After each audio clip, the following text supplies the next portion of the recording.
Hey, Etta, can we come in? Steve, you're here with Wonder Woman? Hello. Oh God, I can hear you. Am I going to hear the death sound? You're okay. I've done a protective spell just around this building so that we may communicate safely.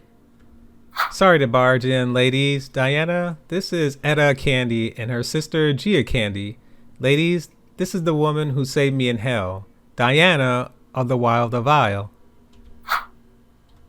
This is a lot to process, but I'm guessing there's no time for that. Why are you here? Diana asked me if I knew any witches. I said I did.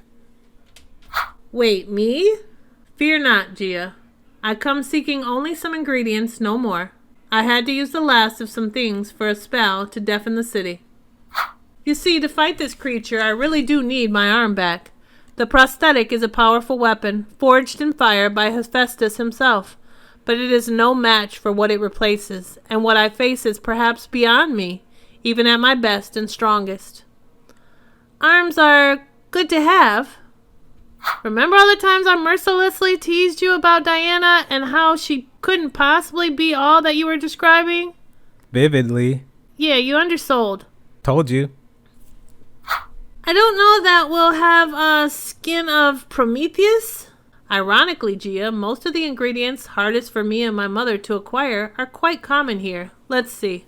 Black walnut, yucca root, witch's burr, thea root, vervain, valerian. Valerian? Really, now? There are many kinds of reconciliation, Gia. Of course. These are more rare, but your shop is quite extensive, and so I am filled with hope, Gia. Okay. I need hemlock, morning glory, and datura. I would not ask if it was not important. Gia, thank you. You are quite the witch. Oh my God. Now, do you have anywhere that isn't this lovely shop? Because there will be quite a lot of blood. So, Steve, when you volunteered all of us to give blood to this spell, was that just pure instinct, or... I already said I was sorry, Etta. Oh, shut up, Etta. He only beat you volunteering. You shut up. Both of you shut up. Hecate, hear me. Daughter of your beloved Circe calls you in fire and blood. Lend me once again your great power in order to do great justice. Absolute Wonder Woman, The Last Amazon, Part 4 or 5. Before the Wild Owl Hell. The visions have started then. You did this. That is not exactly how I would put it, but yes. My most devoted disciple, my most beloved of all, I have loved. If I was beloved, you would have never have allowed me to be imprisoned in hell. You would never have allowed me to be brought so low. You would never have forced a child on me that was not my own. There is a great and powerful game afoot, Circe. Each of us with our roles to play. Each of us with our sacrifices to make. The arc of the universe is long, and it should bend towards justice. But at every chance, it does not. Instead, it dies smothered in a cradle over and over again. No more.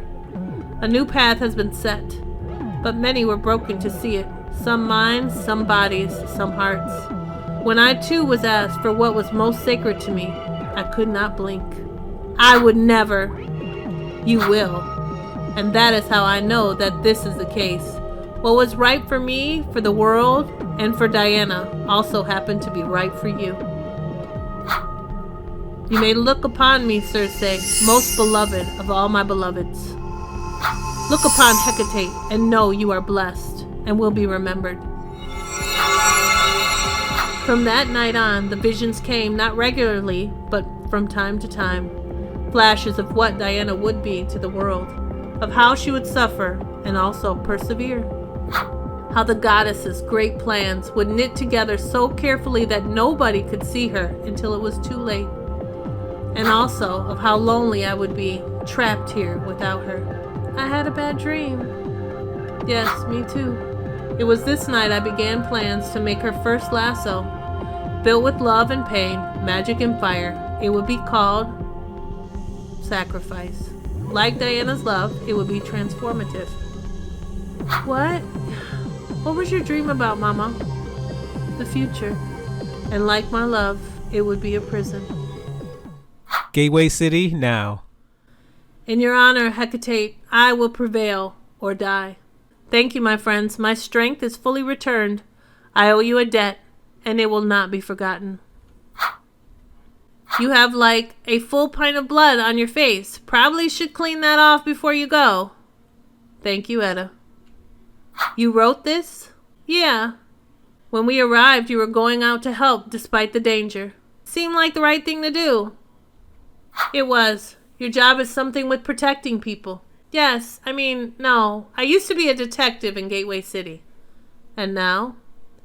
Now I'm something called a private investigator.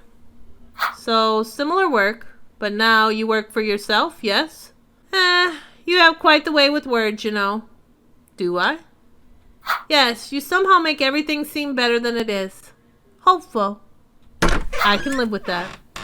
The bubble protecting your shop will dissipate soon, probably before the deafness spell abates. But the tetracide sound will end shortly, and the spell not long after that. I hope to see you all again. By Hecate, no. I must lure it back to the beach before it embeds. The tentacles have returned to their natural position, which means it has stopped emitting the death of fear sound. And I can feel my spell fading as well. But because the population has not come to the tetracide, it is seeking them out. And that I cannot have.